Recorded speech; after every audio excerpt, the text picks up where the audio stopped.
Hello and welcome to the Overly Animated Podcast, where we take animation seriously. We talk everything animation, including Kipo and the Age of Wonderbeasts, which we'll be getting into right now. I'm Dylan Hysen, and today I'm joined by Delaney Stovall.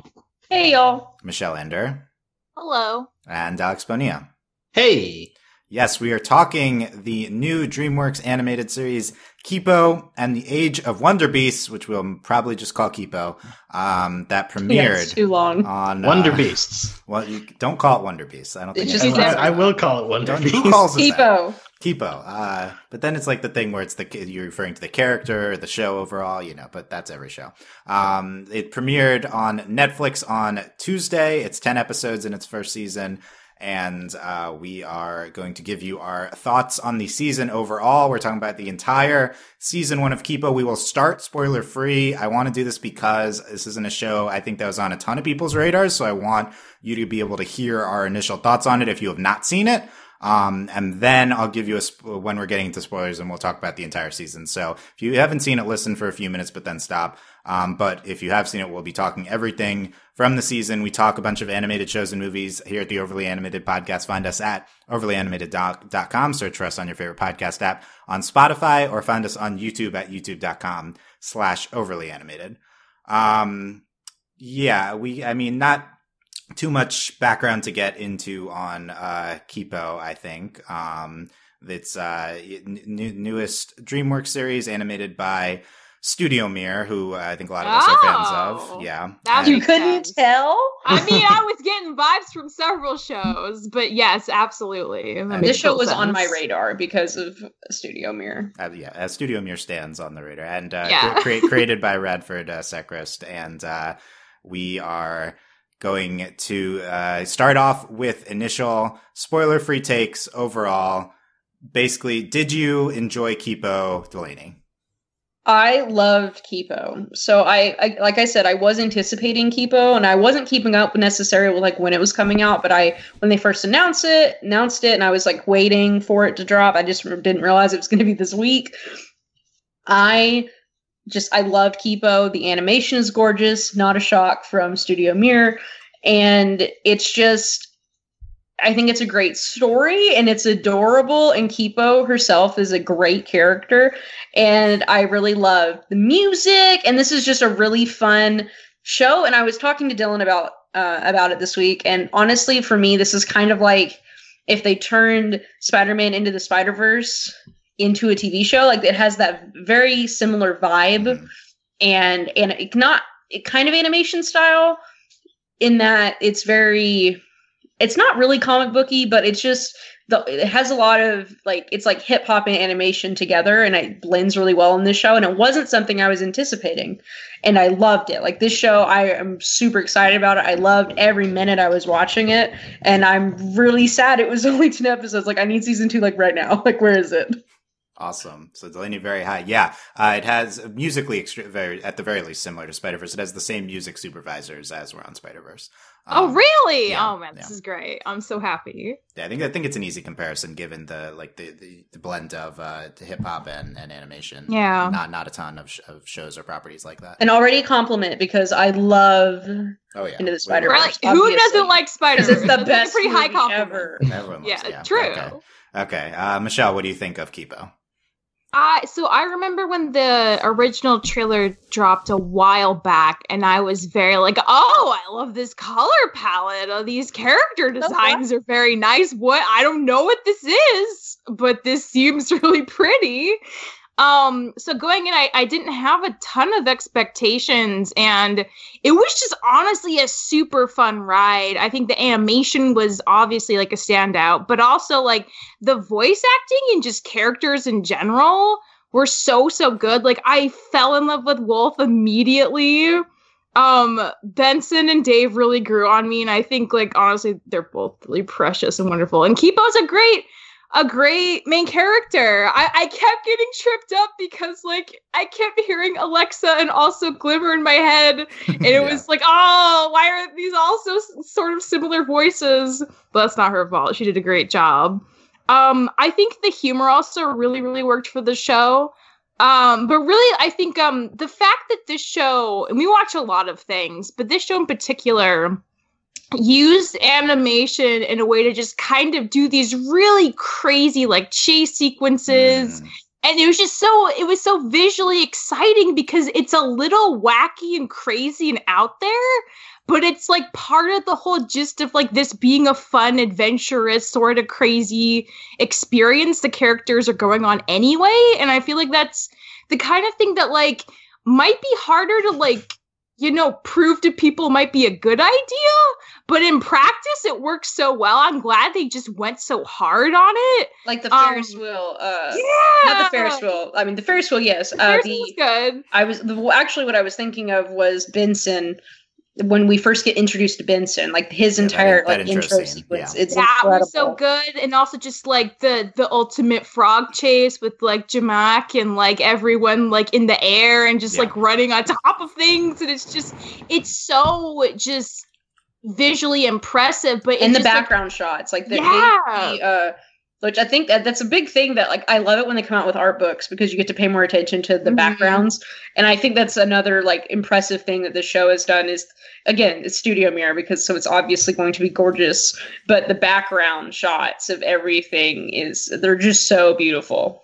And the art in general is very good, but I really want to compliment the kind of fun wildness of the style of this show and just like the flow of things. And I think again like that pairs really well with the music they chose, but it gives Kipo a very distinct show aesthetic and style, and I think that's like part of like why I appreciate it so much. This isn't a show that feels like a ton of other shows, and I feel like that's really nice to see, and for them to lean into that as much as they have, clearly. Yeah, I love that last thought. And I really hard agree on the chase sequences. Yes. I think there's a lot of like zoom in shots on action sequences. Mostly they're chase sequences that like are really, really good. And there's like 5 of them plus. A bunch. I think there's more than 5. Like it's like it's almost like every 5 minutes they're like, oh god, we have to run away. Yeah, probably not spoilers. Wow, there's drama and there's chasing things. Okay. Yeah, it's every show. All right, Alex, what do you think of Kipo? Yeah, pretty much echoing Delaney's and Michelle's thoughts. Like, I really enjoyed the experience of watching this show. I think that it is one of the most colorful shows that I've seen. Like, it rivals She-Ra and Steven Universe, it turns out. But at the same time, the world building that they do here is very impressive. I enjoy the post-apocalyptic setting and what they decide to do with it. Giant animals all over the place. Like they use the setting as well as they can, and at the same time, like as already mentioned, the animation is excellent, especially in those in the air sequences. And the characters and stuff, like Kipo is precious. Like I fell in love with her immediately. And to be honest, I mainly knew about the show because I knew Karen Fukuhara was in it. It's like, oh, Glimmer's voice. Yeah, I'll check that out. And it didn't disappoint. And the rest of the characters came along. I especially love Mandu. He's a very good addition to this cast.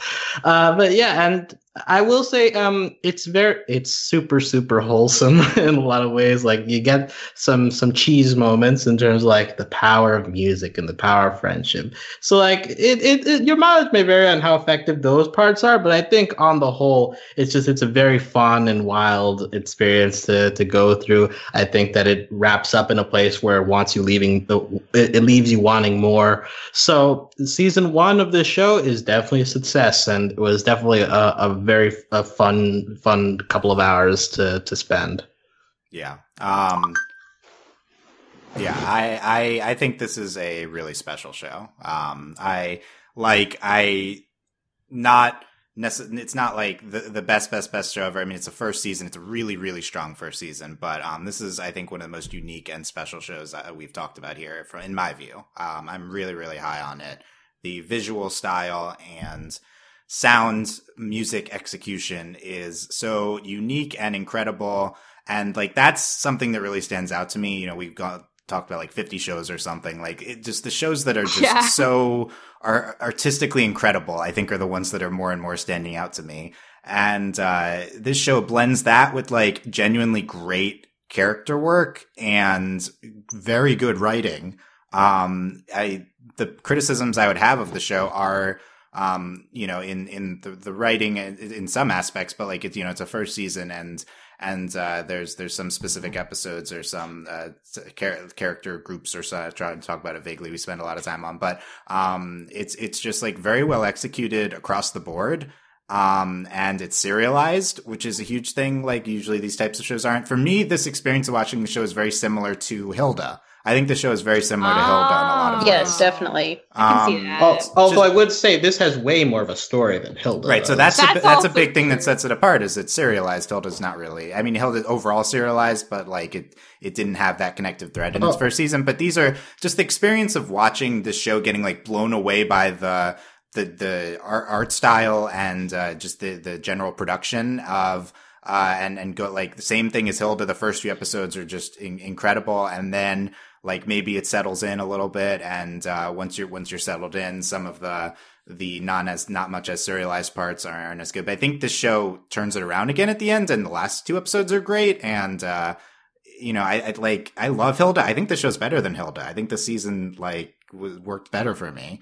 It has a similar thing with really distinctive color palettes. Like that's again not a thing we talk about a lot in this podcast. I think the show makes incredible use of purple, in particular, and it's gorgeous, and I really highly recommend it. I don't think we're gonna get a lot of Kipo, but hopefully another season. But this on its own, I think already these 10 episodes were really special.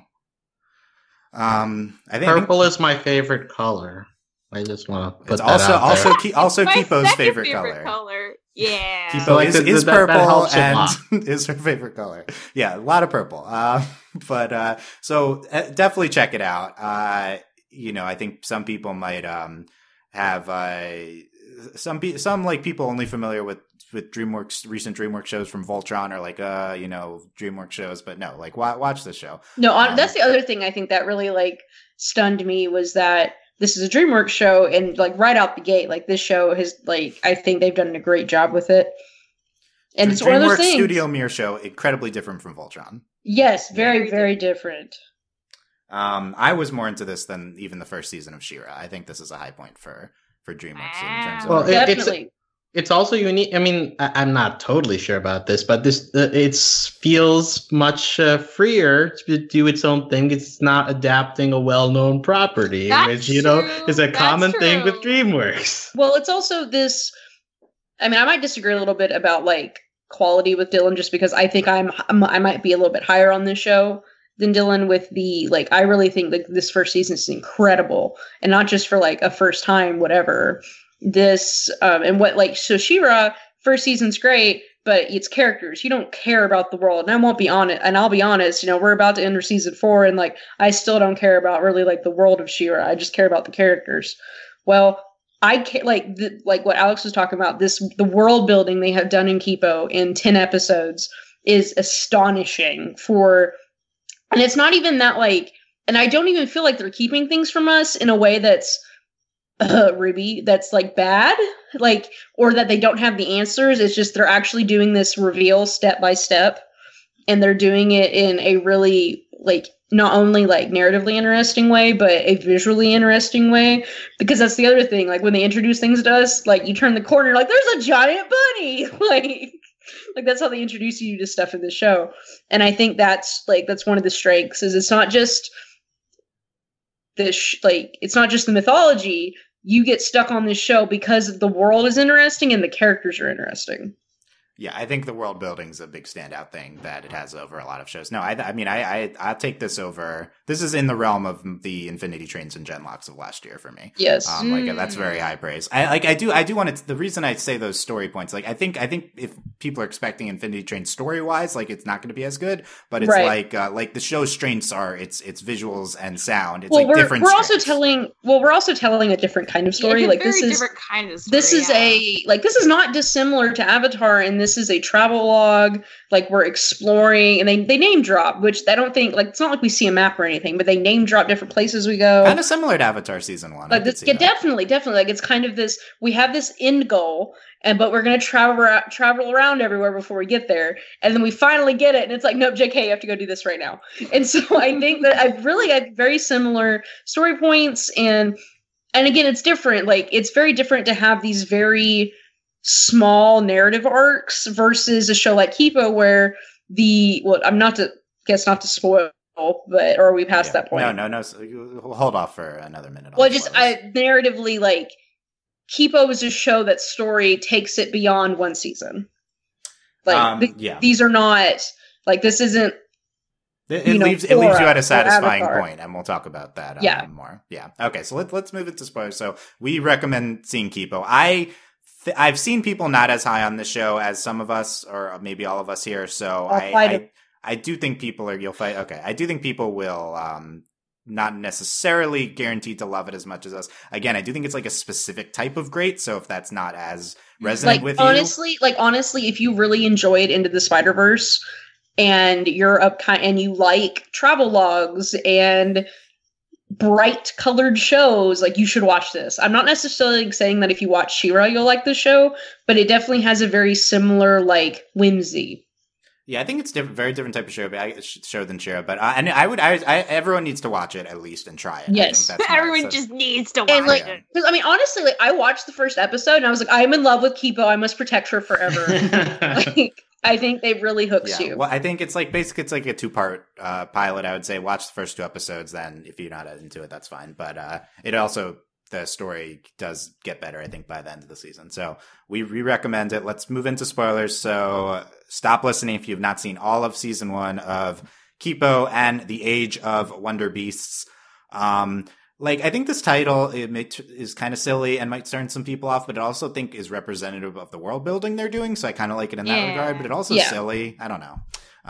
But it does demonstrate that it's a new age, and the Wonderbeasts, like, it's pretty straightforward. It's a nicer name than, like, giant mutant animal creature. Well, I think it also, beasts, you know? And also, I think will maybe make more sense later because of Kipo. Oh, that's true. Whoa, what if she's a Wonder Beast? I think she is a Wonder Beast. Wonder Beast is not a word that's said in the show. It's not.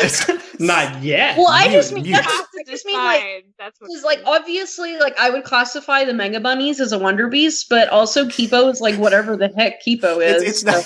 We don't need to classify what a Wonder Beast. It's not said in the show. It's fine, but I think if anything's a Wonder Beast, it's a Mega Bunny. I mean, I think it's like, I wonder if it's one of those things where, like, DreamWorks just made them do this because, like, for example, you have, like, Ladybug is Miraculous Ladybug, but in America it's Ladybug, the Tales of long titles. That's kind of a thing. Yeah, She-Ra and the Princesses of Power is the full title. Here's the thing: another thing that I love about this show, and it's just one of those, like, little nuancy, different things, like how there's a different intro, and then they show Kipo, like, wherever they're going to show Kipo. I love that. It's great. And, like, obviously the show is just called Kipo. Like, they just did this. Like, it says Age of Wonderbeasts on the title card, but it's very pretty. But not in the animation. Like, exactly. They do the whole, like, drawing it in the sand. Okay, no more Wonderbeast discussion. Let's talk about the... Let's only call the show Wonderbeast. No, no. What is... Okay, broad question. What's your favorite part or thing about Kipo? Scene, like, what's jumping out to you that you need to mention right now? Character, scene, episode, aspect, Delaney. Oh, it's absolutely just, like, the music, and that, like, I love, like, again, I won't stop talking about how much I love Into the Spider-Verse, and I, like, love this hip-hop, like, animated show. Like, it's so great, and it's integrated so well, and it's not just, like, the songs that they sing are super cute and, like, fluffy and make me feel good inside. But when you have, like, a really awesome beat and they're, like, running away from, like, frogs in suits, it's incredible. Like, who doesn't want to watch that? It's so good. So that's probably my favorite. Like, it's just the thing that's really, like, it's just so awesome. Like, you're just really into it when you're watching it. And also, I think just the overall aesthetic of the show, like, we have all these gangs of animals. Like, I love the Yakuza frogs. That's who the mod frogs are. And I love them. And like when they like cut his tie, I'm like, this is great. This is so good. And like, and especially Scarlemagne, when his like really threatening piano music that he just like keeps playing faster. Like I love it. Threatening So, piano music. It's very threatening. It's true. It's great. Like I really think overall it's just the musicality of the show, and then everything they do with the music, from character singing to the soundtrack to the score. Like this show is just, honestly, for me, it's more impressive than Steven Universe. Like Steven Universe is beautiful because it's all these original songs that are very meaningful to the characters and like while you're watching it. But this show itself it's almost like it feels one of those shows like, hey, we heard this song, let's make an episode. So I just really enjoy it, and I think it works really well, especially with all the characters we have.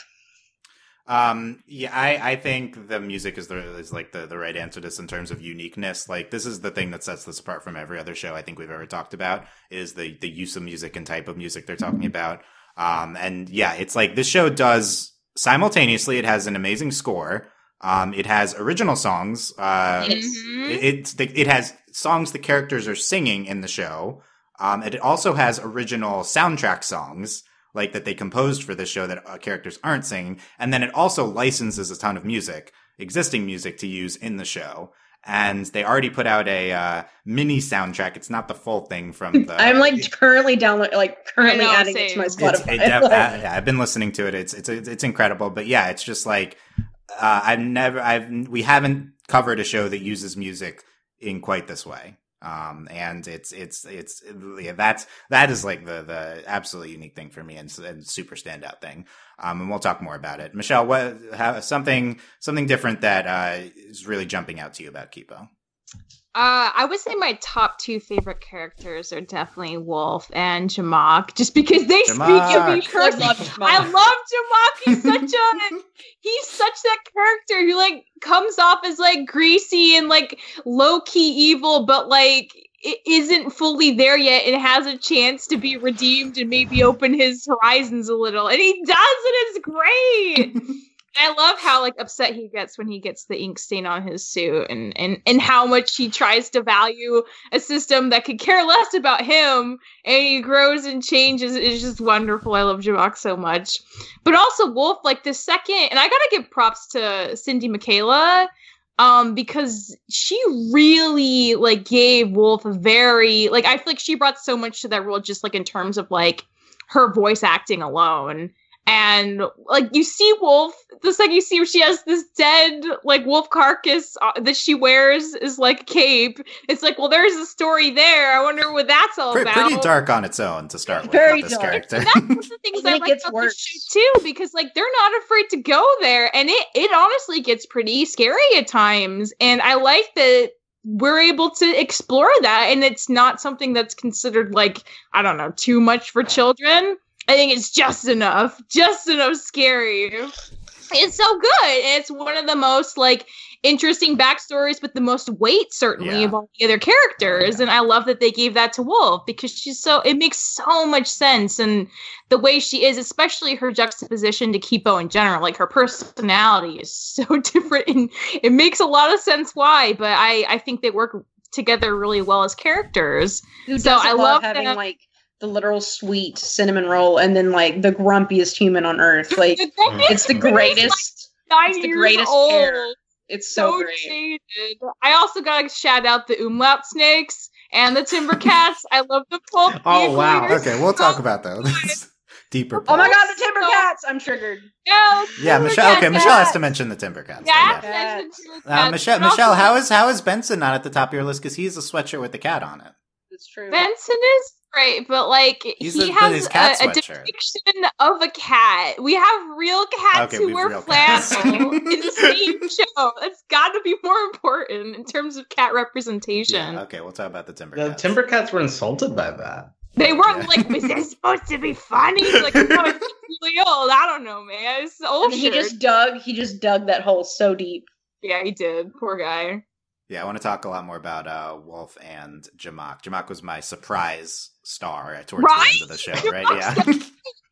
I was not expecting him to be good. Benson is my son, and I must protect him. Yeah, we'll go over all the characters. Everyone's great.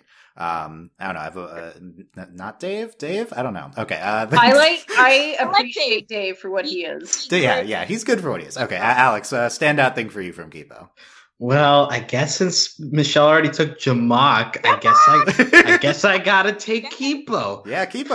I'm left with Kipo, right? Kipo is amazing. I agree that cinnamon roll is probably a decent description of her, but I do think that especially in the second half of the season, they get a bit deeper into her insecurities. They flesh her out a little bit more. But on the whole, like from the very first episode, she is magnetic. Like, you know, she's able to sing about the stuff going on around her. She's making friends with everybody, fighting racism between mutes and humans in this wacky world. Makes friends pretty quickly. The relationship between her and Wolf is great, and near the end, we get to see a small bit of her, like, you know, also like the angry side of her, but also her being able to take the high road and like accept what's going on. But like, yeah, Kipo, she gets a lot to do, and she is very fun. Karen Fukuhara has a lot of fun with doing voices for her. So Kipo is great. I love her, and we need more of her. And yeah, so I think especially the second half of the season does well for her character in terms of making you care about her, on top of being just a very sweet person overall from the first half of the season onward. Well, I think it's one of those, like, special things about this show. Like, obviously you have Steven, where Steven is, like, the purest of humans. But you see Kipo, and it's so refreshing to have characters who are young. And she's not stupid. She's brilliant. She's an extremely intelligent character. Mm-hmm. And I think that's something, like, it's just nice to have him, like, she doesn't need to learn anything. Like, she's not... Like, she has a goal, and she does learn along the way, but there's just some fatal flaw about Kipo that we have to fix. And it gets really irritating when you have, like, characters who are driven that way, and it's not even, like, Wolf's that way. That's what's so great about all these, like, characters. They're very organic, and they just grow together. And yeah, I think a common trope with this kind of character would be that they don't know how to socially interact with like other people. But like Kipo figures it out pretty quickly. I mean, her thing is like dealing with the world itself, but like dealing with people, she knows how to do, and that's refreshing in a way because you get so many of these characters coming from a different world. It's like, oh, I don't know how to talk to people, you know? Right. So, like, and then that she's very like she does. It's just so refreshing. Like, I know we have it in Steven, but Steven's, like, I don't know, Steven has a very certain flavor, and Kipo's like, well, why don't we just go ask them? And everyone's like, don't do that. Kipo, no. But then it works. And it's so great. Like, it's so funny because Kipo's just like, why don't we just do this? And she's just so... And also, I think what's so great about Kipo is also, like, if something doesn't work out, she's going to go do it. Like, when she climbs to the top of the tree to get... Yum-yun hammer paw. Like, she goes up there to get him. And I think that's another, like, really great thing about it's a little bit like, it's not that Steven's passive, but Kipo is not, she isn't just sweet and kind and wants to talk to people. She's also willing to do what needs to be done in a very like she's like, well, I'm gonna go do it because they need help and no one else is gonna do it, so I'm gonna go do it. Like, I think Kipo is just a very compelling, like, character, and it's also a character trait that we don't normally see in female main characters.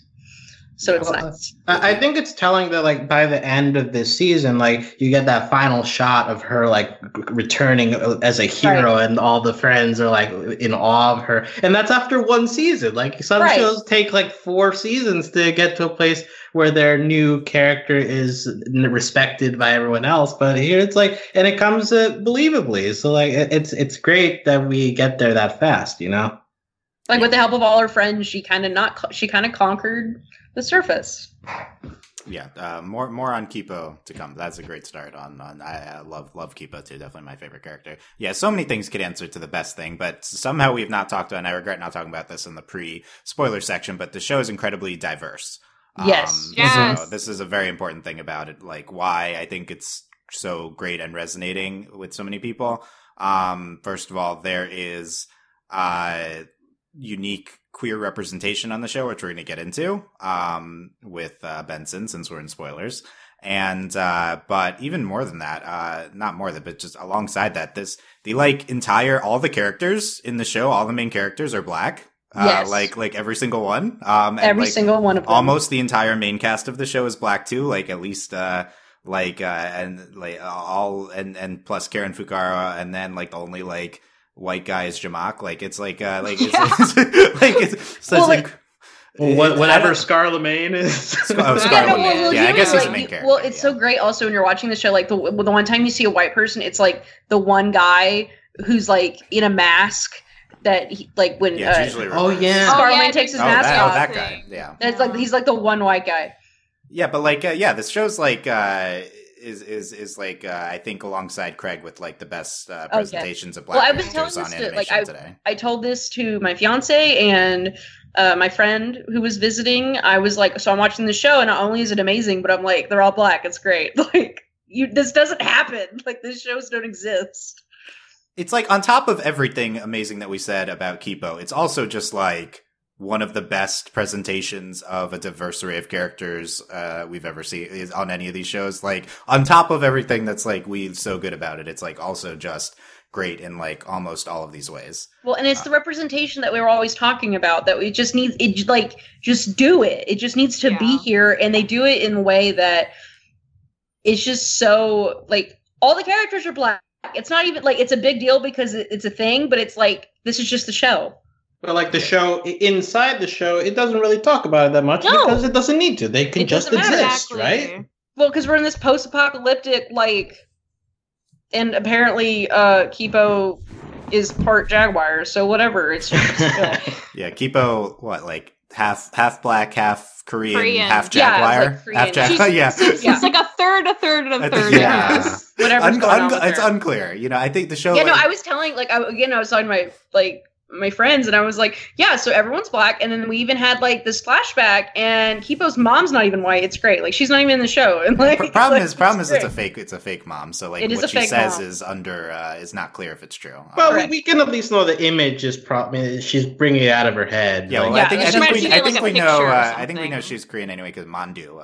That's a good way of presenting that. The Korean dumplings. Yeah, it's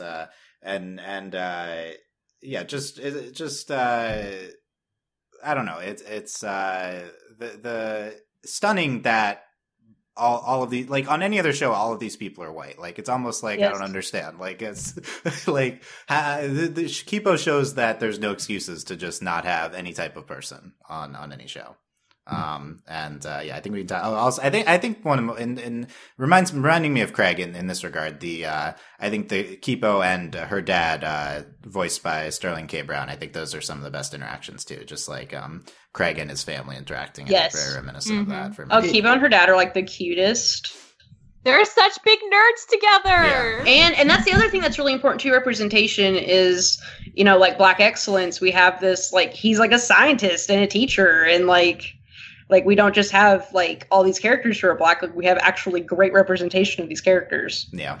And like Kipo's a genius. Yeah. Yeah, definitely.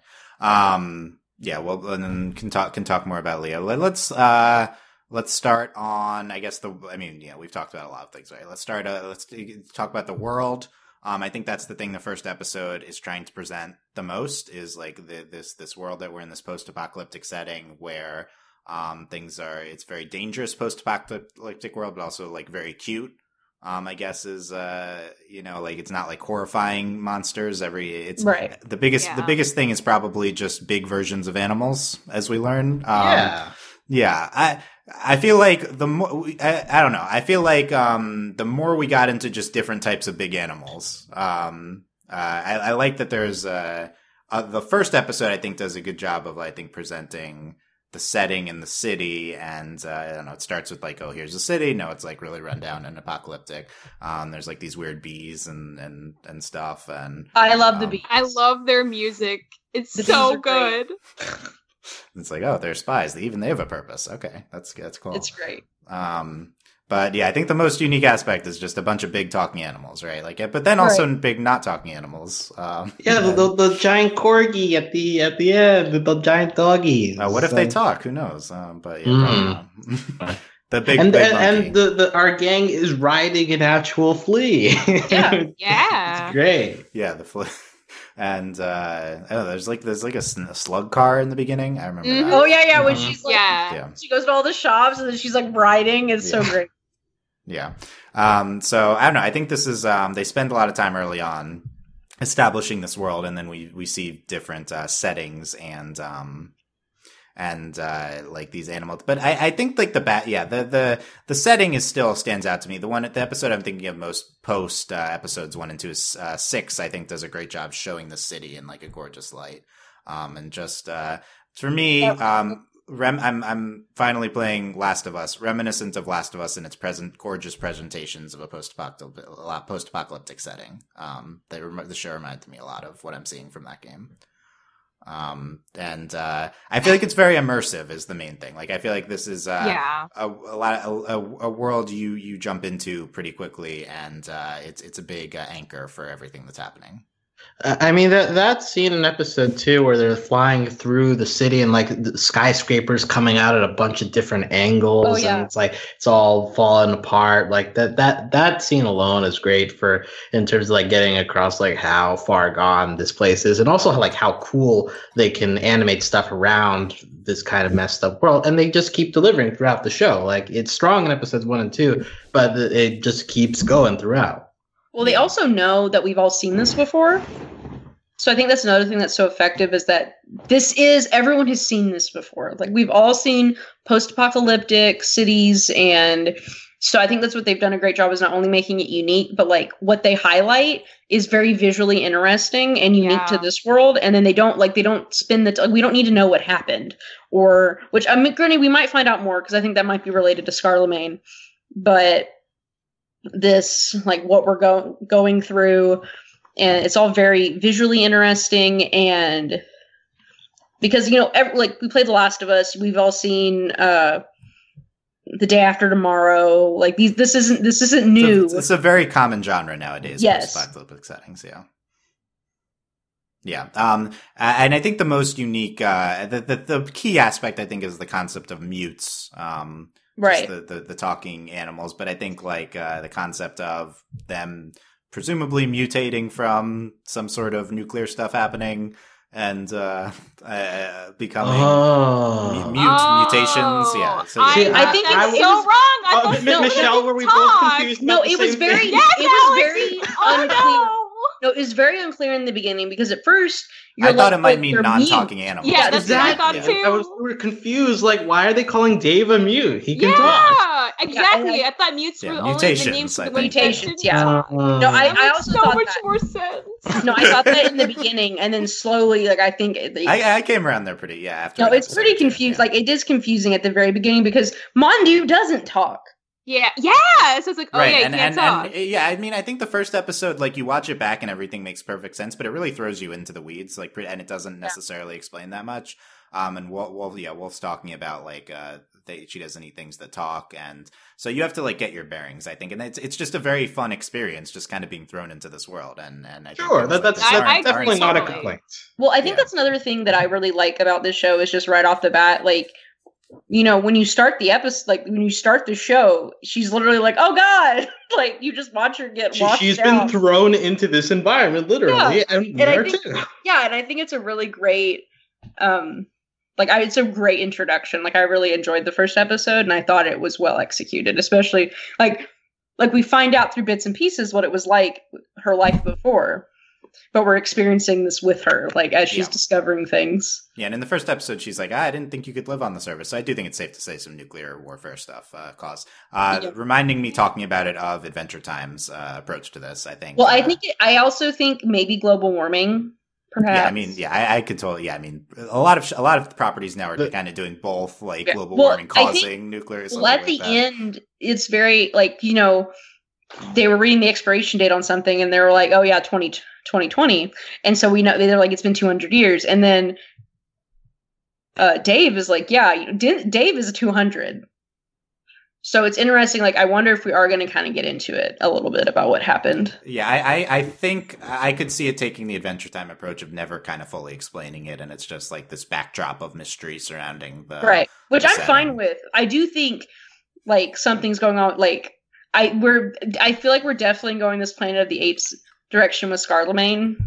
That's where he wants to go. That's where he wants to go. Well, I mean, like, Planet of the Apes all together. But like, legitimately though, too, it like with him and Leo, I think they work together. Oh, Leo's the Oh no! the what's the Dev Patel or something of the yeah. the situation.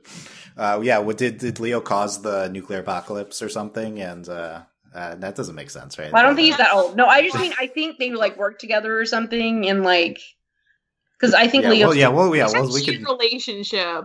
Yeah. Yeah, well, was the first one to try to tame a mute.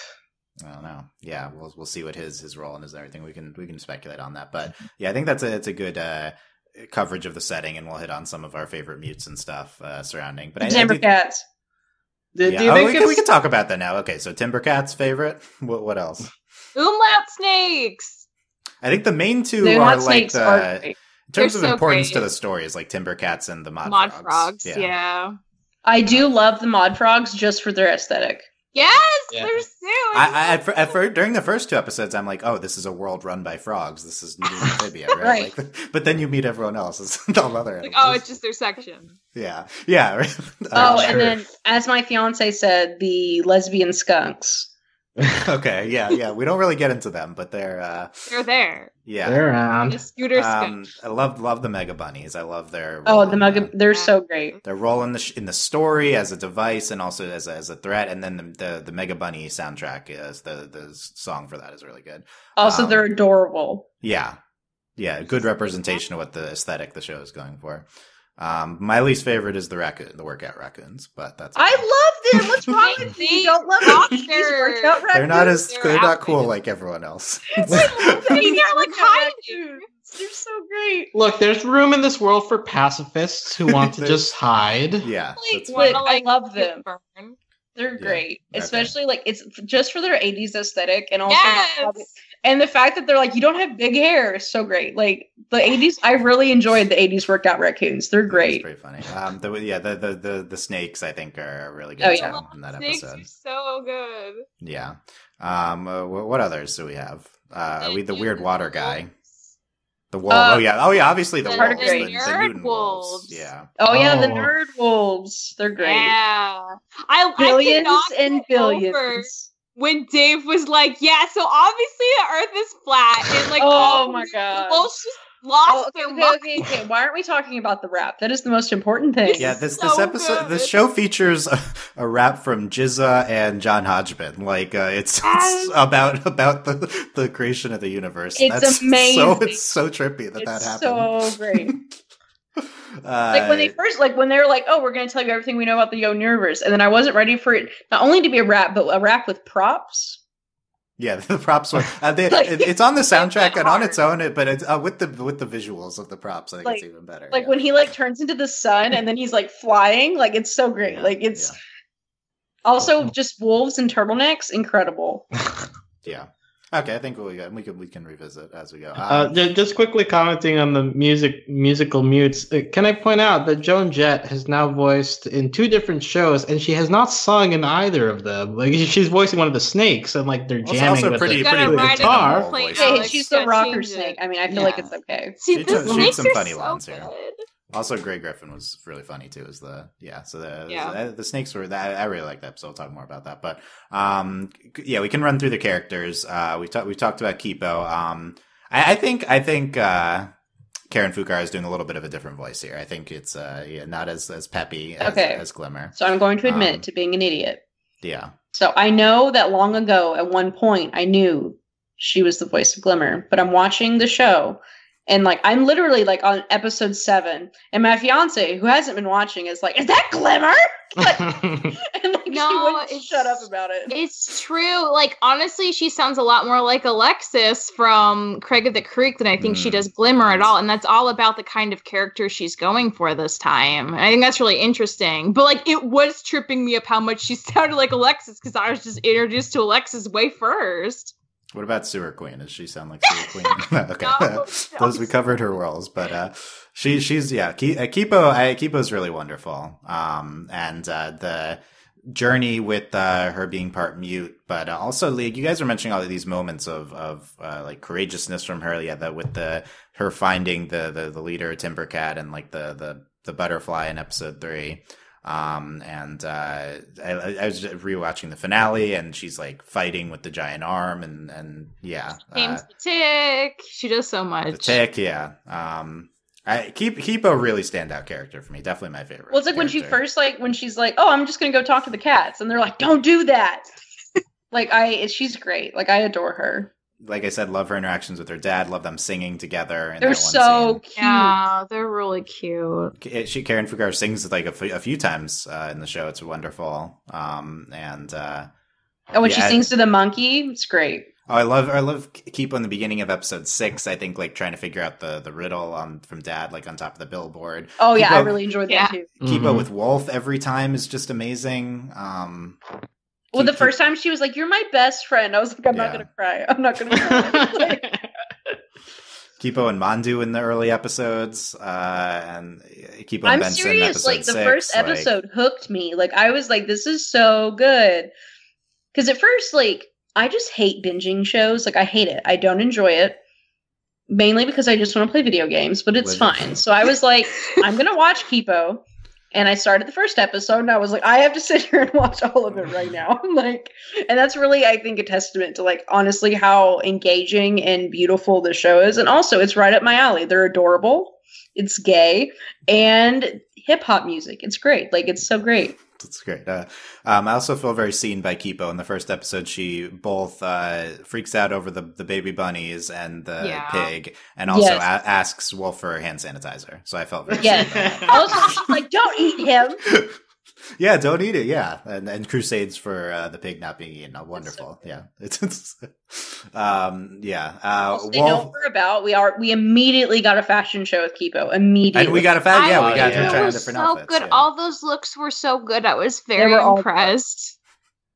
Yeah, and then she picks like a sciencey one. She's so cute. I love Kipo. And then she gets the sleeve after. That's a great look. That's a whole other was good too. Yeah. Did she kept wearing it into the last few episodes? I think she's the Jaguar arm now. So. Yeah. She rips it off at some point. That's an even different look. That's another look too. Yeah. Yeah. Wolf. Wolf is a character that I feel like something is coming. Like there's going to be the hammer's going to be dropped with why Wolf is behaving the way she is. I'd never found her to be unsympathetic with her actions. I was like, okay, it's something, there's a reason. And it was very well done and effective when we finally get the reason. It's like, something's coming and then it's great. I feel like that's what we got with Wolf and Wolf's backstory. I just want to give my perspective. I was kind of getting annoyed with Wolf around like midway through the season. I was like, you're surrounded by such nice people. Like how have you like continued to keep yourself hard? But of course we get the backstory and then it's like, okay, I understand. Well, but I think that it does require a little bit of patience because of how much they drag it out. Oh, I did get mad, and it's not even really mad at Wolf, but like I hate this trope where she finds the letter and she hides it, and I was like, "Oh!" Yes. I was annoyed by the trope, but like you understand that she's doing it because she doesn't want them to leave, right? Like I think that's she hasn't had a lot of friends before, yeah. Pie. And the thing with that trope is they do it in one episode, so that's so refreshing that they don't drag it. Kipo forgives her, and then Kipo forgives her right away, which is atypical. Really, it's very atypical, and it's such a relief, and it's very in character for just who Kipo is as a person, and it's helping Wolf trust her more because now she knows like that Kipo likes her enough that maybe like they can be closer now. It builds on all this good character stuff, so I really liked it. It works out still too. Like at the end when she freaks out again, but then we finally get the full story, and it does make sense why. Like and I think that's another thing they do really well is we've had Wolf's character type before. You know, they're surly, they don't trust anybody. And usually we're given some like stupid, like, you know, something that's not that big of a deal that they don't trust people over. But I think they do a really great job not only showing us, but like Wolf has an extremely compelling story. Yeah. And it's hard, like, you know, at first they're like, oh, you were raised by wolves. But then it's like the betrayal was horrible. Like, it wasn't even just like a typical betrayal, I feel like. Like, this was intense. And I was even like, oh my God, like, it got darker than I anticipated. Like, I knew it was going to be good because she was raised by wolves and she wears a wolf skin. Like, I knew it wasn't going to be great. But like, I didn't realize it was going to be like literally so terrible. So I think that's another thing is like, this is like, we have these typical tropes, but they play off of them well. Yeah, like she's clearly not gruff for the sake of being gruff. Like she's the best fighter out of all of the main cast. She has this scorpion staff, which everyone's just obsessed with because apparently it's very hard to get scorpion pincers. So that tells you her skill level right there. And the fact that she wears a wolf carcass. It's like, yo, she's the only one walking around with carcasses on him. It's probably pretty hard to kill a wolf. So I feel like visually there's so many like clues they give you without her having to explain much, just to anticipate if she's a young child on her own and she has this cool staff and this wolf carcass, like she's on another level and there's gotta be a reason for that. So like I never felt like I needed to know more until they were ready to give us that reveal, because I was like, well, they're gonna explain it. They've already explained so much with her outfit. Like I'm ready to wait because I'm sure it's coming. Yeah, I think with Wolf, it's a familiar character type, but not on a young girl like her. Right. Like we have like kick butt like young girls in media, but I feel like Wolf is like hardened in a way, and like vicious in a way that we typically don't see. And I think they do a really good job with maintaining who she is, her friendship with Kipo, keeping like her emotions clear without her displaying her emotions much. Also being clear that we're missing a component of why she's so distrusting and stuff, and then doling that out as her relationship with Kipo deepens and she emotionally opens up with all of them. I think it's all just gorgeously done throughout the season. Yeah, plus like Wolf doesn't hate friendship. She just comes off as very practical given the state of the world now. And her own experiences. And she's also representative of the world to us, too. Yeah. And when we get to the end, like, when you think Kipo's gone and Wolf starts crying, like, it's very powerful. Wolf's and especially, I was like, oh my God. And then, you know, when she stands up and she's like, we're going to get her no matter what. That was an incredible moment, not only like narratively and to visually, but like an incredible character moment for Wolf. When, you know, usually like literally at any other point in the show, she would have ran away. And so I think we've gone on a great, like, for all of our characters, like we even went on an arc with Benson. We did. And it's great. And I think it's great. And then when Kipo comes back, you're like, yes. Yeah, great at that. Yeah, Benson, I think Benson is like slightly less fleshed out than Kipo and Wolf, but still like a pretty great character. His introduction episode 2 is one of my favorite scenes of the show, and it's like such a strong it's so great. Honestly, it's one of my favorite scenes in animation. It might be the scene of the year so far. I don't know. Like it's incredible. It's really good. And him just listening to music at various points throughout the show is a wonderful device. In the last episode, him turning on "Then I Am Benson," that's an amazing moment for him. His friendship with Dave, I think, is really good. He has a few moments of they're so sweet. He's like an arc of like finding a deeper purpose than just like surviving and conning. Mm-hmm. Yeah, which I think is actually a little subtle, despite being a pretty like kind of typical thing. And I think it's pretty well presented in that. And you get to it at the end, it feels natural. No, I think definitely like they did it in a very like not overt way, and I think it was very powerful at the end, especially when, I mean, it's just nice that he's gay, but like it's also they do that with the whole like he's suddenly met another person. Yeah. So, and then the last thing about Benson is he's gay, and it's revealed in episode 6, so we can talk about that now. He says, "I'm gay." He just says it. It's great. And it's so funny because like the music's so romantic. Kipo's the like whole episode, putting her heart out there, like, and then it immediately just cuts. He's like, "Oh, Like- I'm sorry. Like I'm gay literally- though." I am like live texting Dylan. I was while was watching blessed this that episode. Delaney It was was choosing so this moment to wonderful. Like I was react to literally it. like live texting Dylan. I was like, Dylan, I can't I was handle like, the I'm not stress. saying anything. Like I was literally like, I'm so stressed.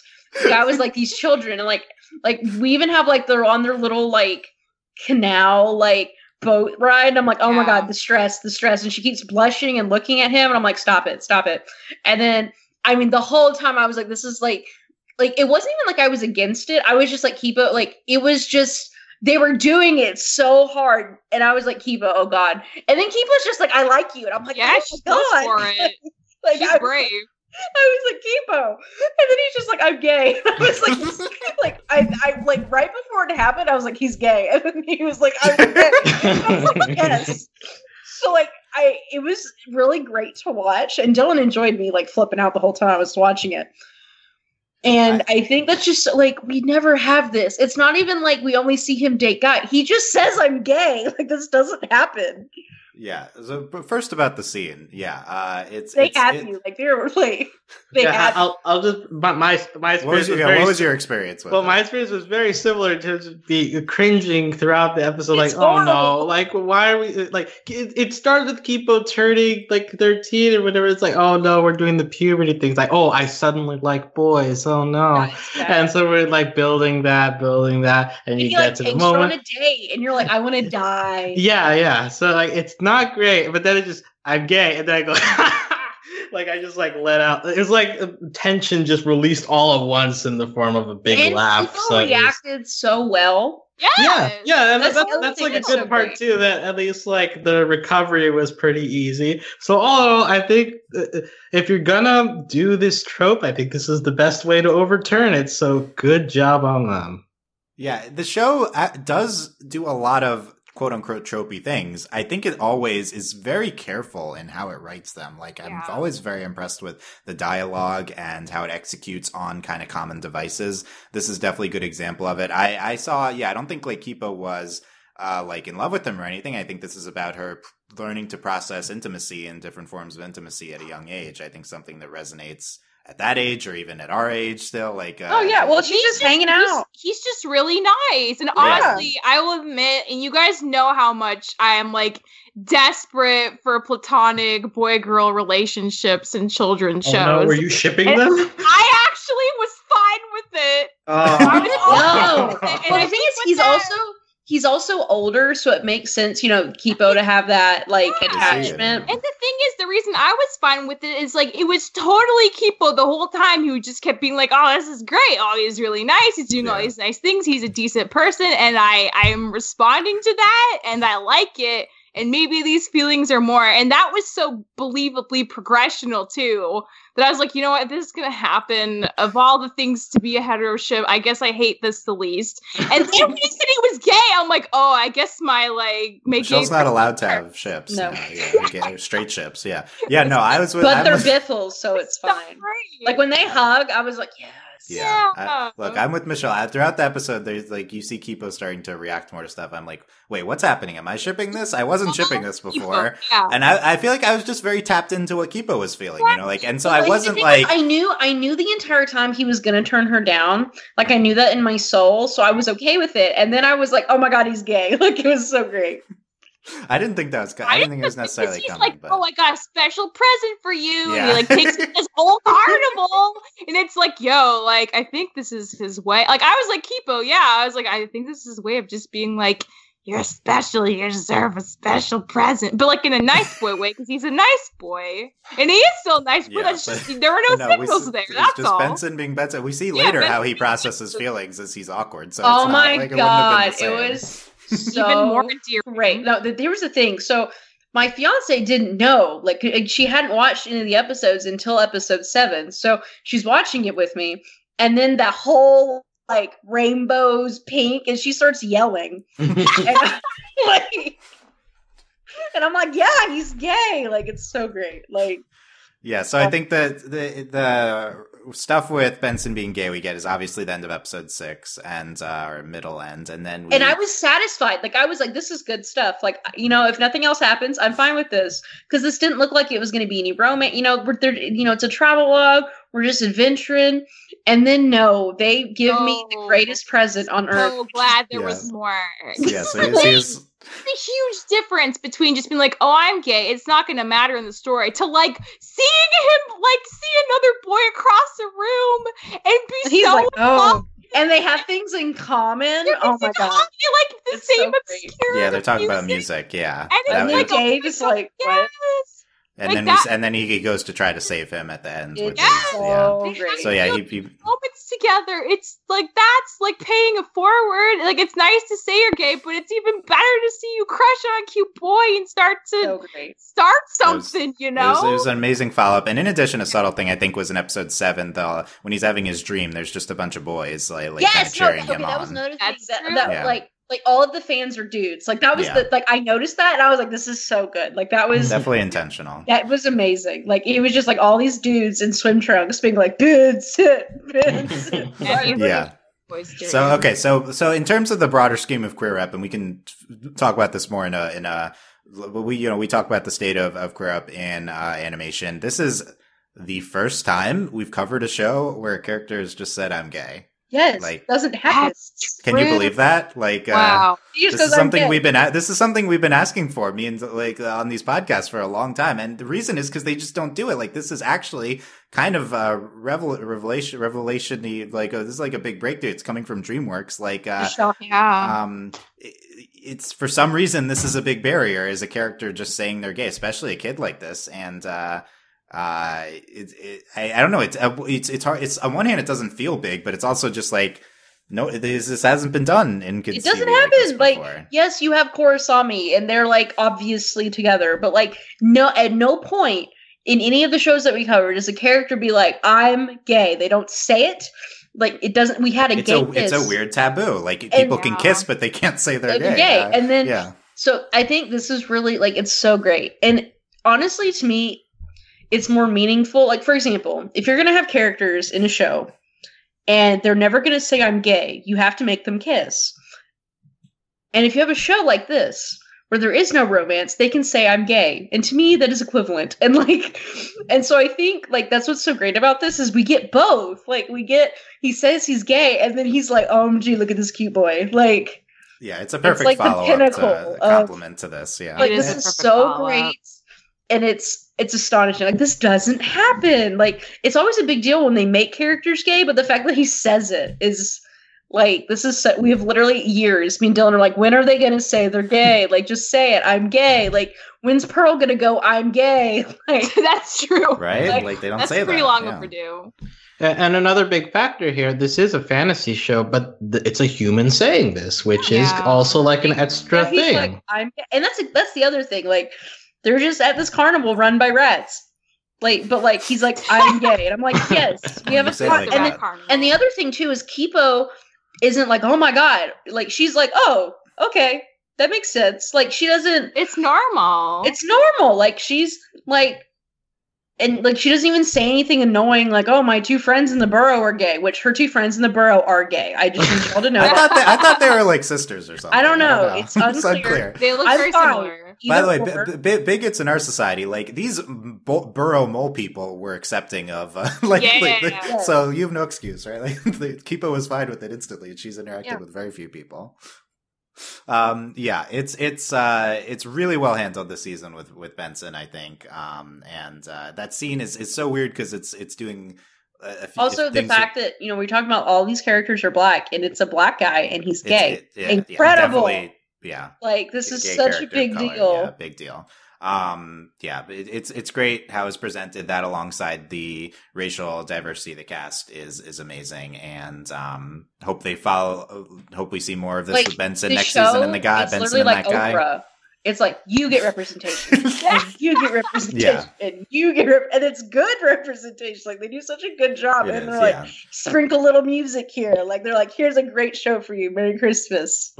Yeah. So next season, by Kipo. That's top of the list for me.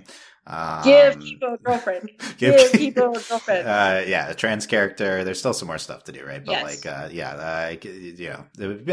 Kipo. You see the outfit she was trying on. That's what people have been saying. Yeah. Right? Like, also, they took. I mean, literally though, they were like, okay, they were like, black characters, gay, hammer. Like, I'm fine. Like, the fact that we got this in the first season, astonishing. Who knows what we're going to get next? Like, this is great.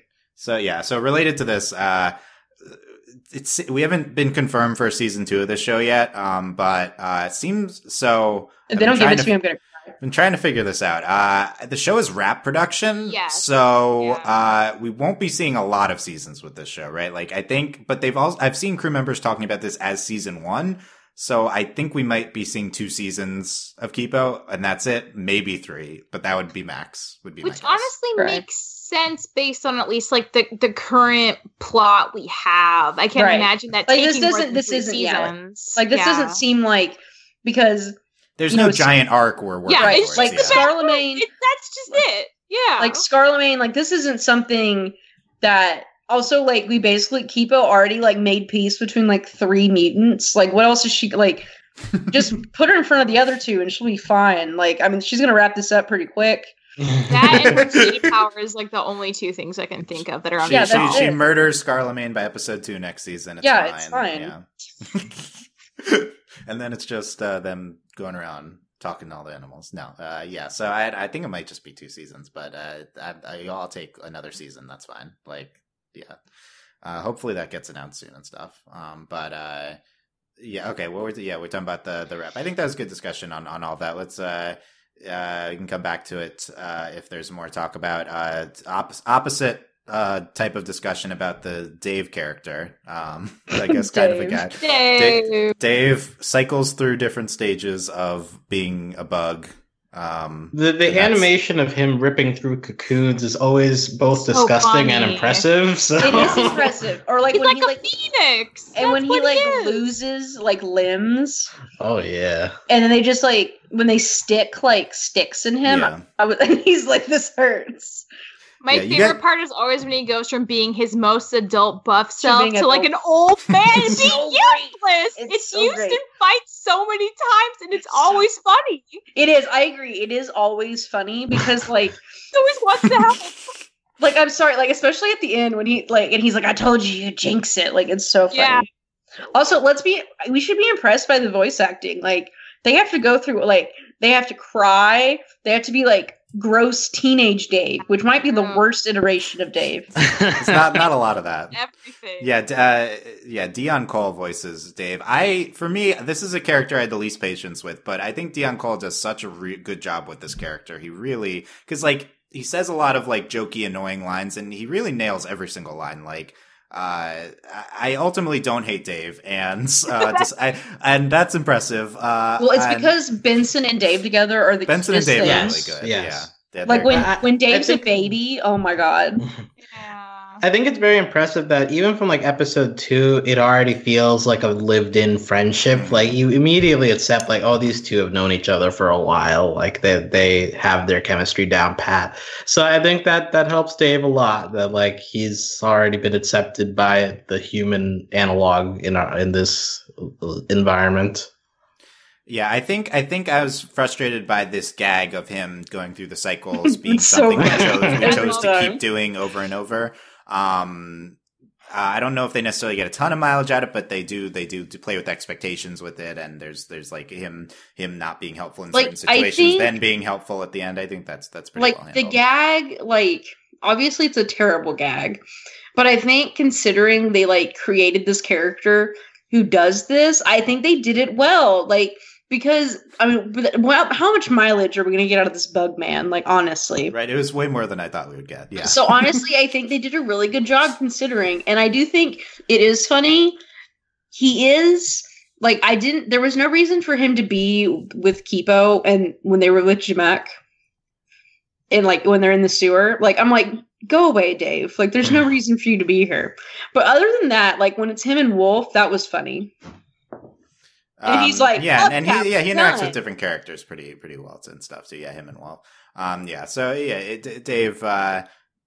if Dave was like the worst part of the show, that's great because he ultimately was pretty fine. I don't know. He's what will we see from Dave? What more is there to do with Dave in season 2? I guess we'll see. Be a fun friend for Benson. That's all he needs to be in life. He's gonna be his wingman. Yeah, I do. Oh yeah, like okay. them. Wingman Dave would be pretty. I do funny. like that. I'm suddenly on board. I'm kind of back on board.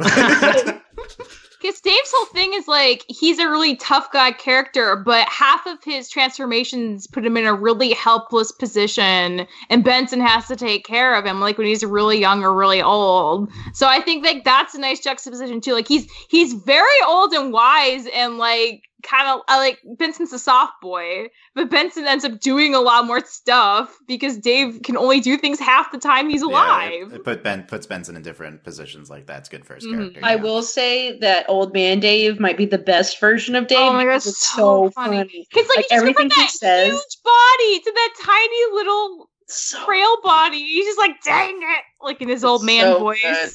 Okay, you guys are standing old Dave. It's so funny. Okay, we've talked. Moving on from Dave, we talked about Kipo's dad, Leo. I think that's voiced by Sterling K. Brown. He's hot. There, I said it. Is he the Micah of this show, Delaney? Oh, look, I'm not that on board with Micah, but I am like, I don't think Micah's that hot. My fiance disagrees. Yeah, I was gonna say. We mostly see him in flashbacks, then we see him at the end. I think he's pretty wonderful, mostly with just how he talks. He's a great dad. I think notable thing is they get attacked twice. His first instinct both times is just go and scream and try to attract them away from all the people. It's an incredibly selfless person. Also, this explains why Kipo's so dumb. I think boldly selfless, I think, would be nicer way of saying that. Yes, like not self-preservation, but for the greater like, good of everyone. I honestly, it really got me in like when we really first get to see him when he just yeets Kipo into the water. Like I was like, because I know I just said yeet, but like it really was like when you see it, like when the shaking's overhead and you see it on his face, and she's like, "You're not even listening to me," and he just. I was like, I'm gonna cry. Like I was like, this is so sad. At that point, I thought he was dead. But that was like, I think they do a really good job, like with their relationship. Like Leo's obviously like the goodest of dads. Yeah, it's them singing together is so wonderful. And more on them when we talk about the flashback scenes. Mandu is a great sidekick. Mandu is great, and everyone should listen to Mandu at all times. He's a lot to say. Like he's they should listen to him snort and do his pig noises because they're cute. Yes, but also Mandu's always like, guys, we have to go do this thing, and they're like, shut up. Mandu knows what's up. He can tell when things are wrong. Mandu's a girl. Mandu's a girl. Oh yeah, Mandu is a girl.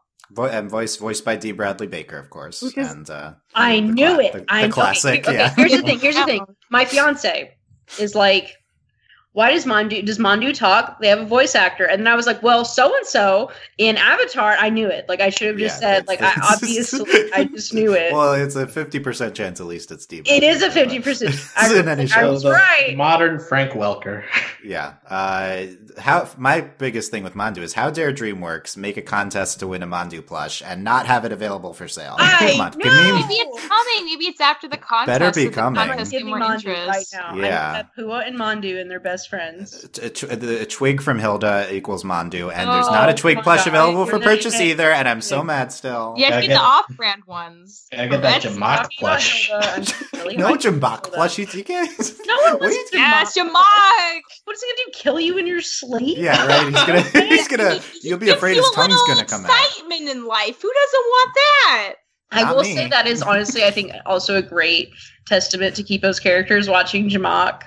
It's so great. Yeah, talking about Jamak now. We mostly talked about Jamak now. Jamak is the like anti-hero that's going to be redeemed, and he's good in the first 2 episodes, but just this like subtle arc he goes on with Kipo throughout in episode 5. And he hates it the whole time. Kipo frees him. And after in episode 2, she's like, you need some soul searching, and then they're so amazing together in episode 9. Then he ultimately frees them. Just unexpected delight with Jamak, I would say. Well, I didn't think he was going to come back. Like after they cut his tie, I was like, rip. Yeah. Yeah, but this is like it's kind of he's kind of like a typical redeemed anti-hero type, like the Zuko type, and he. But it's so good in this show. Like again, the show does typical kind of characters. They do such a good lot way. in 10 episodes, honestly, and I think, and it's not rushed. Like they accomplish a lot. Yeah. Scarlemagne. So our Victorian orangutan. No, he's a baboon. Baboon. Okay, He's a baboon. I'll trust your His threatening lucky piano judgment. music. Who plays like this old English, I don't know, like the Victorian, is that the right word, kind of aesthetic. It's Victorian. Yeah. It's meant to contrast, I think, very well with kind of the modern hip hop. It's actually French. Yeah. Like he's going for like Louis XIV.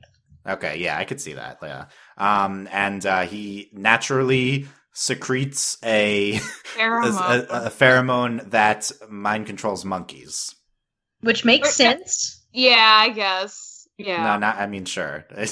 But because he's mutated, it's Excuse me, stronger. Alex. So Alex is here with the science. Is that why? Well, okay, they're all Alex, well, that's why they all have powers, is because A they're mutes. Yeah. mandrill. He's a mandrill. Alex is here. Because guys. it starts with man. I get it. Shut up, Alex. So Scarlemagne's music is amazing. Scarlemagne's waltz on the soundtrack. But by the way, isn't there like a stinger at the end of that Rick and Morty episode that has a character very similar to this? There's like a crazy piano playing. Yes, right. Okay, good. The problem is like when I said, You're right. as soon as I said threatening piano music, that's what I thought about. Oh god, Yeah. that's not good. I have to say, one of my negatives for the show, I'm not super into Scarlemagne and his plotline. Like, I don't care too much about him trying to take over the world. I didn't care until we looped in Leo, and there's That is intriguing. Yeah, there's a little hook at the end of the season. Yeah. It's like, oh, this is why you should care. Okay, fine. Well, I'll accept that. I don't care about Scarlemagne, but like every time he's on screen, he's very visually interesting, and he's always playing the piano. So I'm kind of about it. Yeah, he's compelling. Like I think that's the thing. Like, I don't care about the plot line because granted, it's also not that interesting. The aesthetics of the character. It's like the show overall. The aesthetics of the character are what stands out. Yes, and he plays the piano threateningly, and I enjoy it. And then I agree. Like I really think that's where we're kind of getting in. Like because that was the thing. We didn't even know who Scarlemagne was until like literally halfway through the season. And so I think this whole and I think it does make sense that the show's only 2 seasons. And we introduce Leo, and they know each other, and his name's Hugo, and so it's interesting where we're going. Like, so I think this will be really compelling, and hopefully this might make it better. This whole like building an army thing.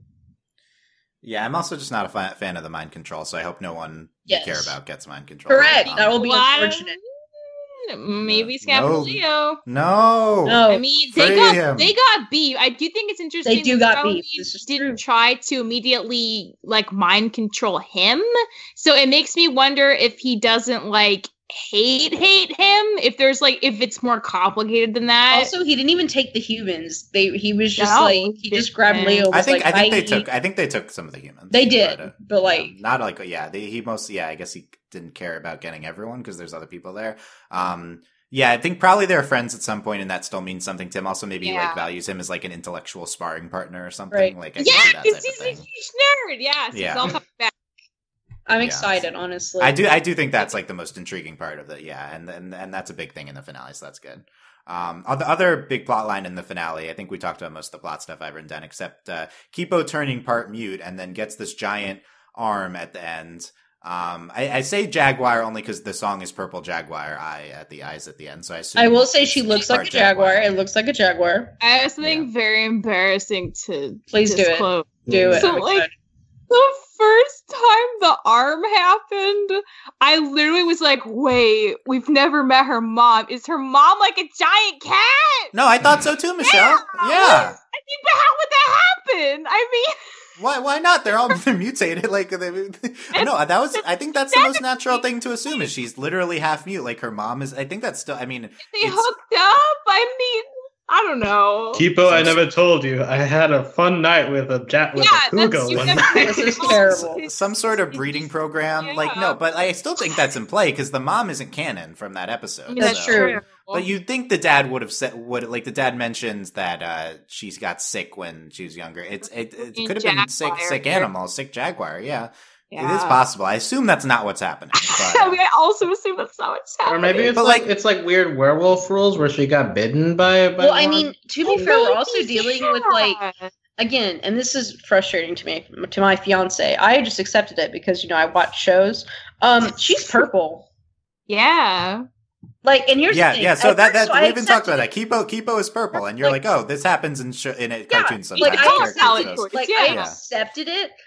And then I was like, maybe all the Burrow people are purple. And then I'm like, no, her dad's black. Yeah, and no one else. And then the show handles it so interesting. And then you learn that the Burrow people aren't all purple. It's like, okay, Kipo's still just like a quirky show thing. No, there's a plot reason because she's a purple jaguar. Yeah, like it's great, but it's literally like she's just purple. Like, it's just her. No, it's kind of a twist on its own. Yeah, because you don't it plays with the expectations. You're like you're kind of just accepted that she's purple. The fact that she has this purple hue the whole time. Like she meets Wolf and Benson, and they're not like, oh, you're purple. Like, Also, the thing that really got me it'd be rude to say that. When she can see in the dark. I was like, yeah, because she's like she lived underground. This makes sense, right? That's what she claims. And then they're like, JK, she's part cat. I'm like, what? Yeah, the twists were very good for. I think they handle all that well. Yeah, and also, they do. I think they're doing it very well, and it's really interesting. And I'm like, kind of about it. Yeah. How they've doled out the arm and the different powers she's gotten. The giant jaguar arm is hilarious, and then the giant jaguar arm at the end. And I have to imagine this is going to be so relevant to the plot because Kipo is like Steven, right? She's half and half.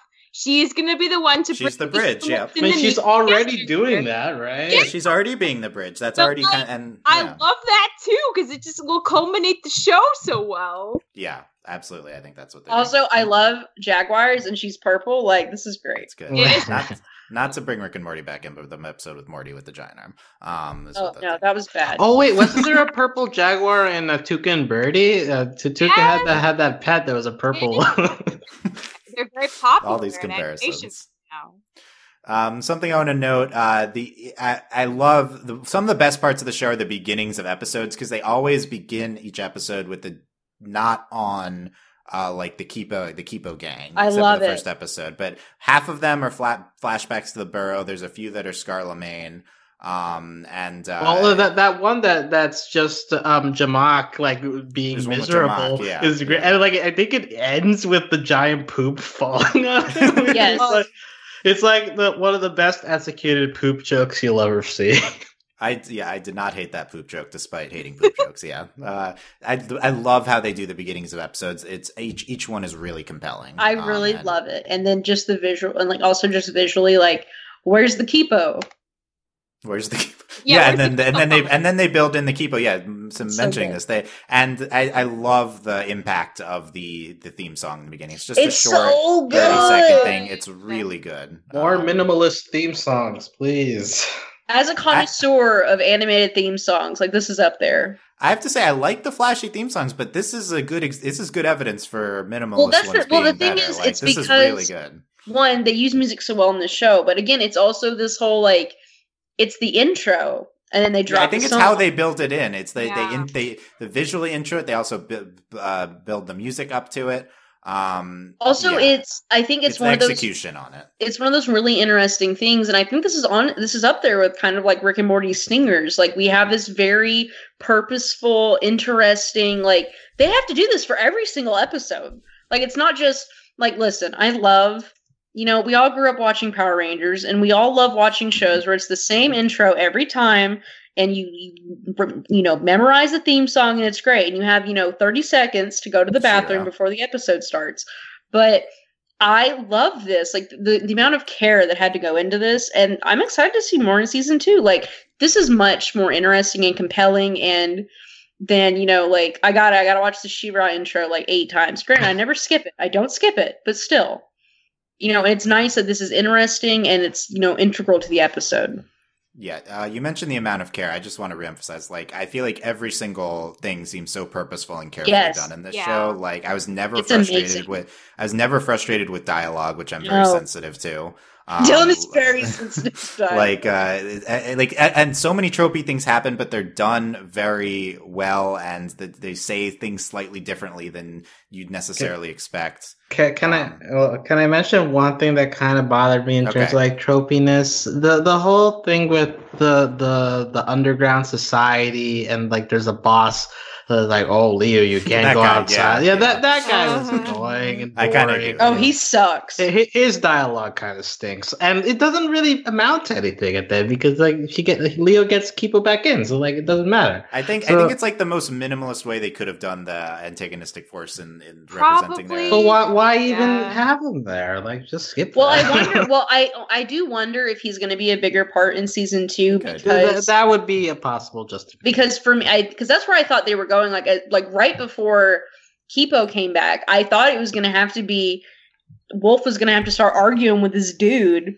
Right, that scene with Wolf, I feel like another show that's like that blows up into a bigger thing, or it's like more annoying. But I feel like he just walks away, and it's like that's kind of it. I think there needs to be some sort of opposition within the. Like, if everyone's just, like, so happy and greeting them, I don't know. I think that feels like... I mean, it feels very in line with the vibe of the show, which is very wholesome and happy and whatnot. That's true. So, like, I'm okay with it, but which is why that part feels jarring. Like, oh, we need to insert somebody antagonistic here because that's what you're supposed to do in this situation. Mm-hmm. I agree with you. That would be one of the lesser things for me. But, like, it's very tiny. Like, it lasts, like, two that's what I'd say is it's pretty tiny. Yeah.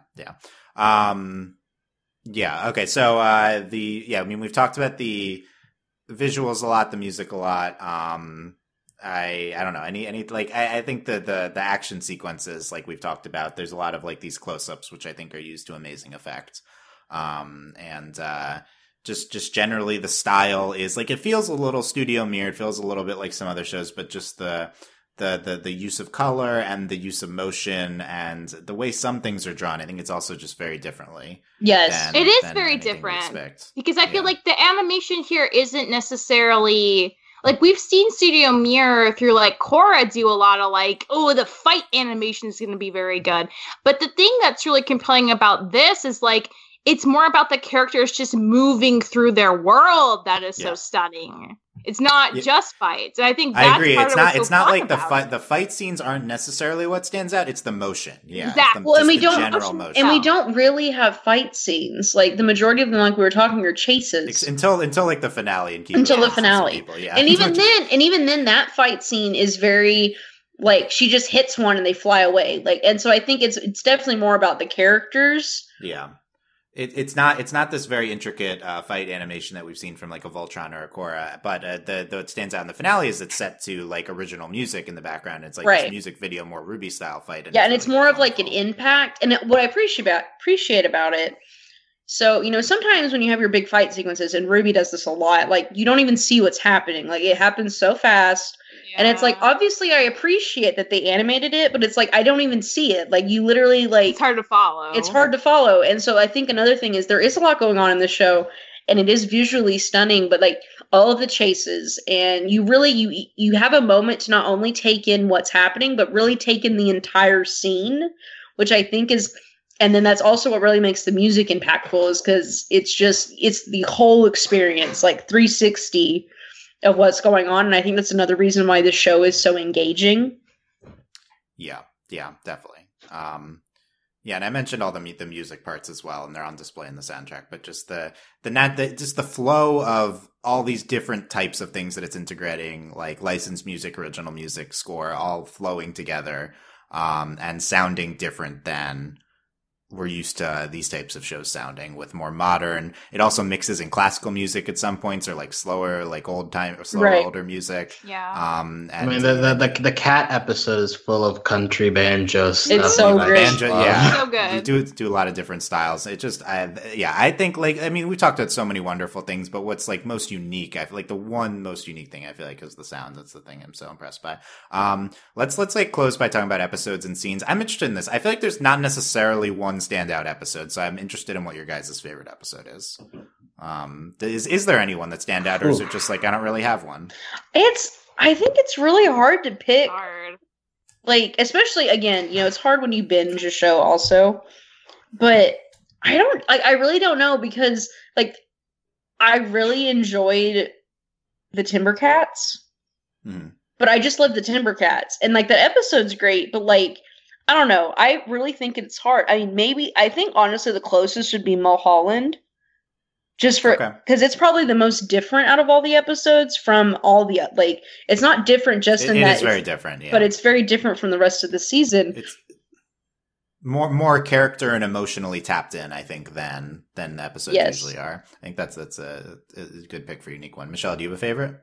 I hadn't considered a favorite, but I think in terms of just very strong episode, because there are a lot of parts that stand out to me, but for an entire episode, I'd say Explosion Berries, actually, because you, like, Benson's intro was just so stunning, but episode also, 2. Episode 2, because you get such a good understanding of, like, the initial dynamic of the main four playing off of each other, and you see, like, the two groups trying to figure each other out and how they're going to interact. And it's very whirlwindy and just like fun and exciting and everything's still new. And it's just like, you get the sense of like, there's so much possibility in the show and the journey is just starting. And I love all these people and they're interacting for the first time. And that kind of vibe, I think is hard to do well sometimes, to feel like natural and organic. And I feel like that episode's just like so fun and handles it so good. Honestly, it might be the best episode now that you like. Yeah, Explosion Berries is very It's one of the best strong. episodes, and it's the Hilda comparisons. It's like how Midnight Giant episode 2 is the best episode of Hilda. Like I think it's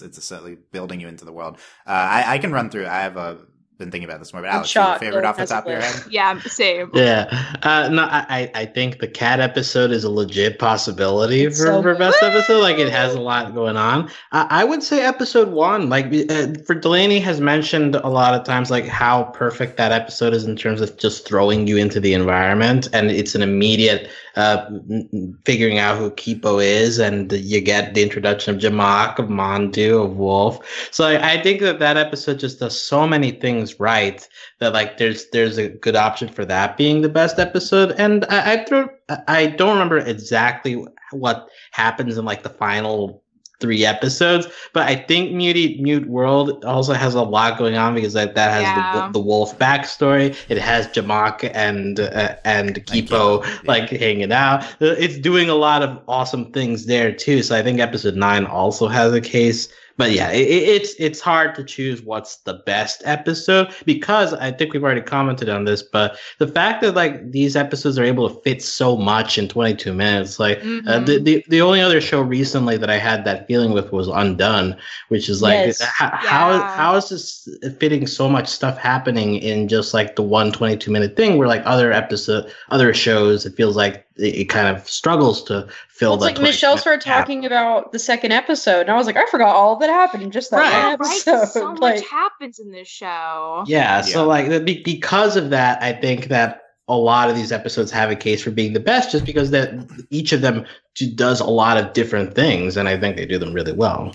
When it comes back each to episode's really packed with a lot of different things. Yeah, Delaney? Well, what you were saying, Dylan, is like about this.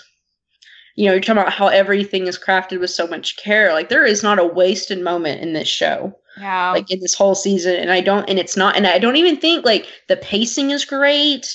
Like they've done an incredible job of, because a lot of times if we're like, oh, there's so much going on. Sometimes it's not good because they don't pace it well. But this entire season is paced very well. Every episode is paced well. And I really do like everything has been crafted like so meticulously. Like it all just fits together like this great puzzle.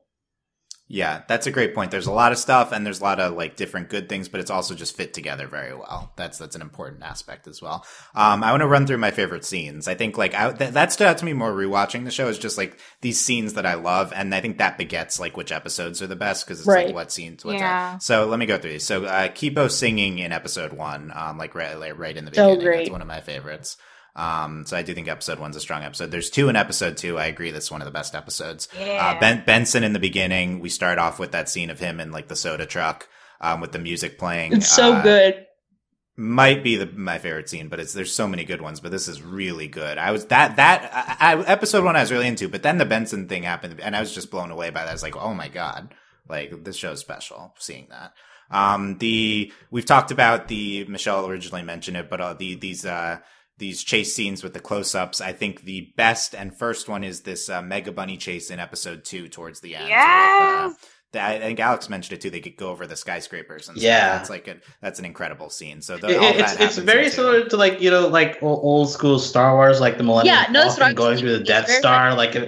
It works so good. That's exactly it. Very much reminded me of going through the Death Star or when they're going through the Sarlacc pit. Like very similar. You know what? Thinking about that more, I feel like Little Witch Academia is one of the things that's done similar motion like this show. I feel like Netflix immediately recommended me that after I finished. That was the first thing. Nice. Yeah, I feel like that maybe just the show is the closest thing to capturing what this show does. That's awesome. So yeah, episode 2 is those. So I think it's one of the best ones. Episode 4, I think, has some incredible things. That episode starts off with Kipo and her dad singing "What We Have Is You."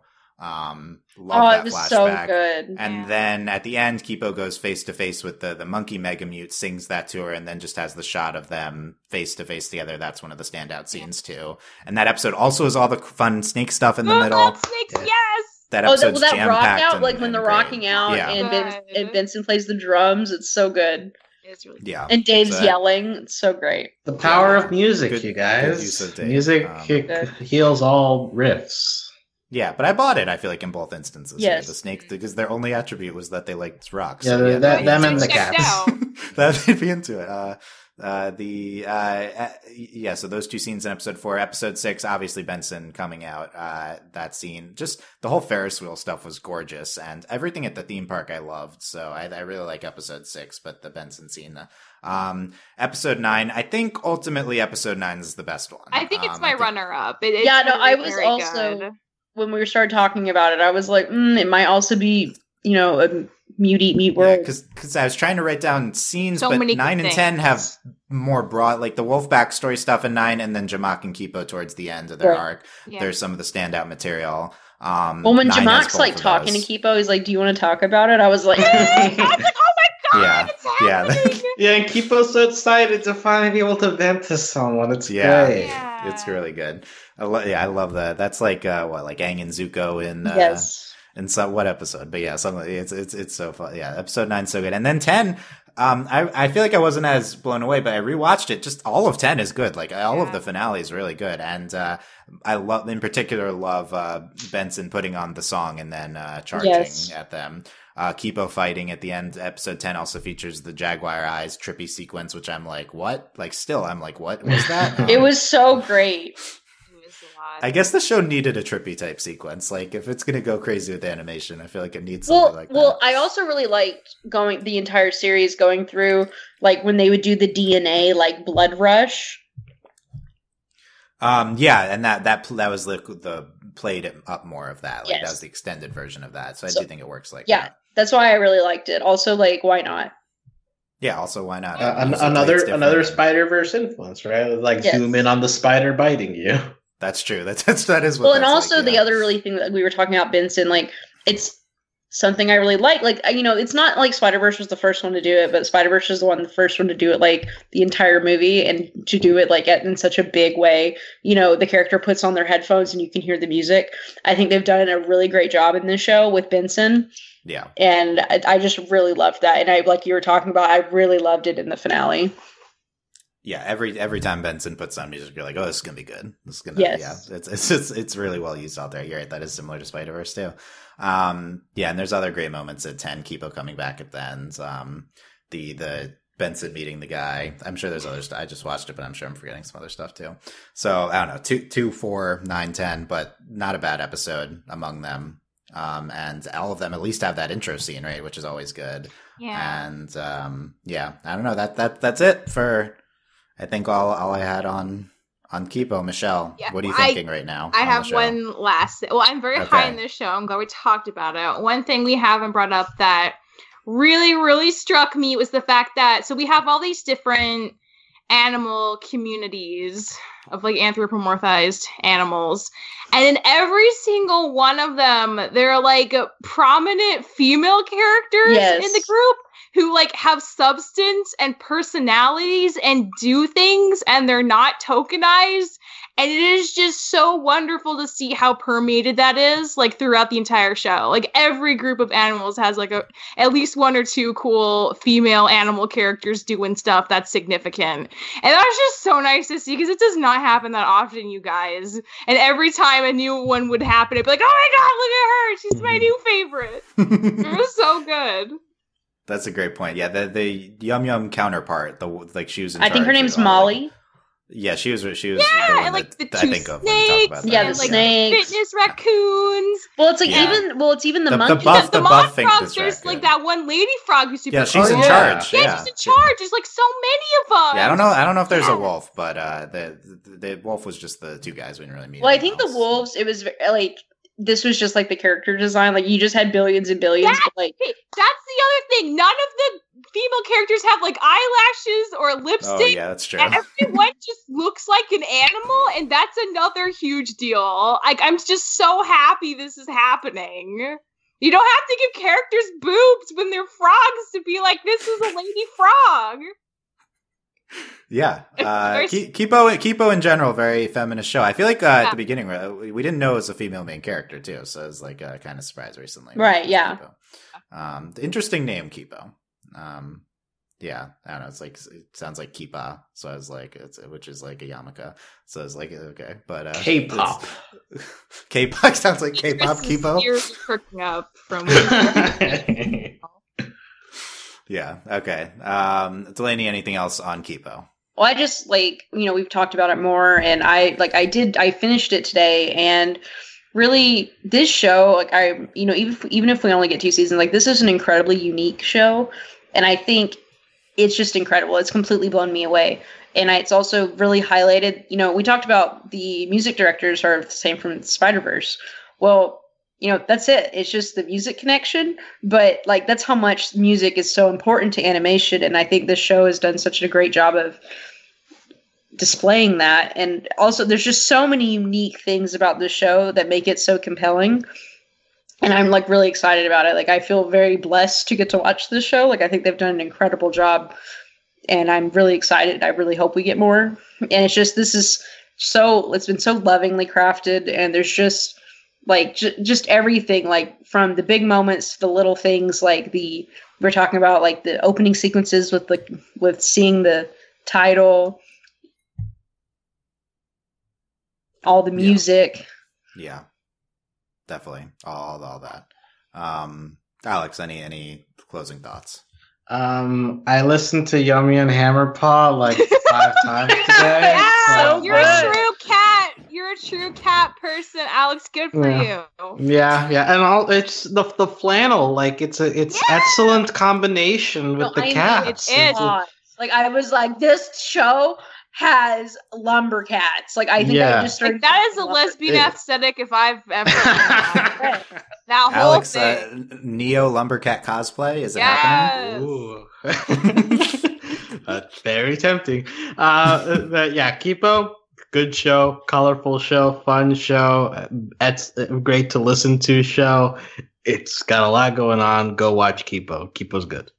Yeah, I think as we tend to say at these podcasts, I think if they've made it this far, they've watched it. But maybe tell your friends, because tell your friends. I do think that this is a special. I mean, we usually cover like mainstream shows. Like I think this is on the lower end of mainstream. Like I don't think I've heard much about it outside of animation Twitter. So like tell people about this show. Like it's definitely more than what it appears to be just from the screenshot you get on Netflix. Yeah, I think I'm pretty happy that we didn't get too much of the pre-show material, because it's very much a show of like you experiencing it as you're watching it. Yeah, I agree. So it's pretty fun to go in clean, I think, to this. Yeah, was really, really happy with Kipo. One I'm going to remember from its uniqueness from a lot of other shows we talk about, and very excited if we do get a season 2 here, which might be within the year if it happens. Whenever Kipo's ready to lead the charge, we'll be here. Yeah, she's gonna chill no, she's gonna go right after Dad. It's gonna happen quickly, so we got to get the second season soon. She needs some rest. She does need some rest. Yeah. Yeah, it has been busy. This was all within 10 days, I think, like that they said at the end. Yeah, this whole plot. Let us know what your thoughts are on Kipo. Leave a comment, overlyanimated.com. YouTube comment, youtube.com/overlyanimated are any other contact methods on our website, or I made a Kipo channel for our Discord. Longest name channel. Did you really have to add the Age of Wonderbeasts to it, though? Dylan wants to be factual. Yes, I did. And I guess I don't say Shira on the Princess Power, so I could cut it off. You have ETLA Korra. Like, come on. Yeah, that's There's no room to put Avatar: The Last Airbender. Yeah, long Star versus without the forces of evil. Okay, you're right. I should cut it off. And overlyanimated.com/Discord to talk about Kipo with us and all those other shows I just mentioned. All those other, we mentioned a bunch of them. Patreon.com/overlyanimated to support us. Thank you very much to all our current patrons, especially our Patreon podcast, John, aka Johnny Bravo. Also, shout out to Julie, patron Julie, who I know is loving the show as well. And thanks as always to our patron executive producers, Ryan, Steve, Alex, Beatrice, Hugh, Michael, and Needle. Who should watch the show, but he won't. Should. Maybe we inspired him. I said to Needle, Kipo says, my favorite color is purple and I love board games. Like, it's you, Needle. Like, you gotta watch it. So that's a good quote from Kipo too. That's it. Check out our other podcasts on Owl House, another big show premiering this year. Yeah, between Owl House and this show, very good start with new shows to this year. Continuing last year, a lot of strong new shows. And subscribe to not miss any of that stuff. Thanks for listening, guys. We will see you next time. Bye. Bye.